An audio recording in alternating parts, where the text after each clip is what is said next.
কম্পিউটারে একটি গুরুত্বপূর্ণ কাজ করছিলাম। তো হঠাৎই মাউসটা কাজ করছে না। মাউসের সমস্যা হয়ে গিয়েছে।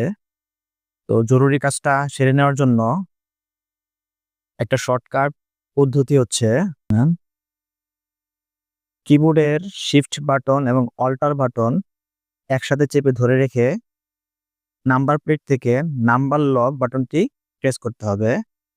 দেন কম্পিউটারের স্ক্রিনে নাম্বার প্লেটটি মাউস হিসেবে কাজ করার পারমিশন চাওয়া হচ্ছে।